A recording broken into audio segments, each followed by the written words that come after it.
লাল শাড়ির পরে আসলে ওইভাবে তো আসলে প্ল্যান করিনি, তবে আপাতত অপুজয় ফিল্ম প্রোডাকশন থেকে সিনেমা বানানোর চিন্তা ভাবনা নেই, দেখা যাক। সারা বাংলাদেশের মানুষের একটা ইচ্ছা, শাকিব খানের সাথে আপনি সিনেমা করবেন কবে, আবার কবে পর্দায় মানুষ দেখবে? মানুষ চান, অবশ্যই দোয়া করেন যাতে অবশ্যই হয়।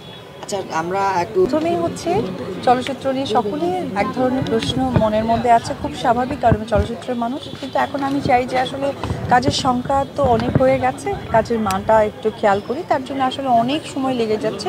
আমার কাছে মনে হয় সময় যদি আরও অনেক বেশি হয়, তারপরেও আসলে আমি সুন্দর কাজ করতে চাই, এটার জন্য ওয়েট করতে হবে। আর পাশাপাশি যেটা বলতে চাই, আপনারা তো সকলে জানেন ওপেনিং প্রোগ্রাম, ব্র্যান্ড অ্যাম্বাসেডর এবং ফটোশ্যুট, এটা তো আসলে কাজেরই একটা পার্ট। সো এখানে ব্যস্ততা আছে আপাতত, দেখা যাক কি বলবো সম্মানে।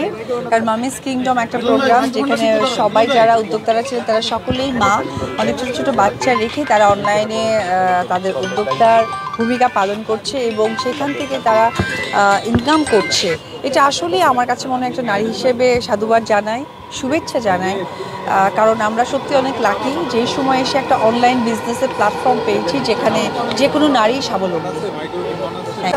আমার সিনেমার সংখ্যা 100 হয়ে গেছে, অনেক ক্যারেক্টারই দেখেছে, তবে যে প্রশ্নটা আপনি করলেন ওই প্রশ্ন সূত্র ধরেই বলি, আসলে এটার জন্যই আমাকে ভাবতে হচ্ছে এবং সময় নিতে হচ্ছে। ইনশাল্লাহ দেখতে পারবেন। খুবই সুন্দর কাটছে, ও তো আমার আসলে একটা ভালো ফ্রেন্ড, প্রত্যেকটা সন্তান তার মার বাবার অনেক কাছের একটা বন্ধু, খেলার সাথী।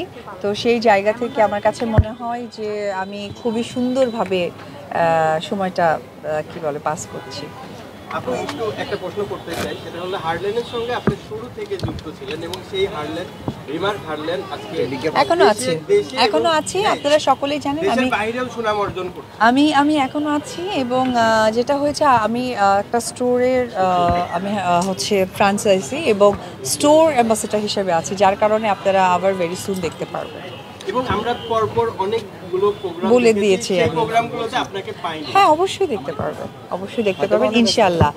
আর এটা একটা আপনারা দেখেছেন প্রোডাক্টের ব্র্যান্ড অ্যাম্বাসেডরকে, কিন্তু স্টোর অ্যাম্বাসেডর একজন আছে, সেটা নিয়ে আমি বলছিলাম। এরপর আমরা আপাতত এই বিজনেসটাকে গ্রো করি, তারপরে দেখা যাবে। Thank you.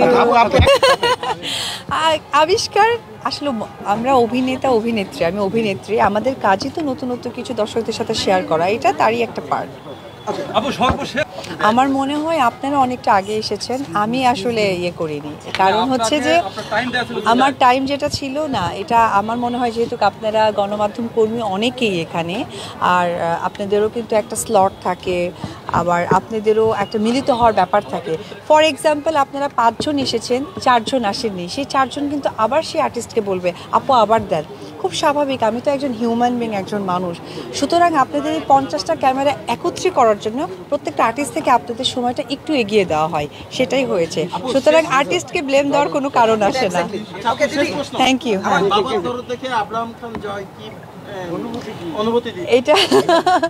এটা আসলে জয়কে বলতে হবে। Thank you. কিছুদিন আগে আপনারা টয়লেট দিবস নিয়ে একটা স্ট্যাটাস দিয়েছেন, কি বলে টয়লেট দিবস? তো যে ট্রাইলক্সের, আমি তো হারলে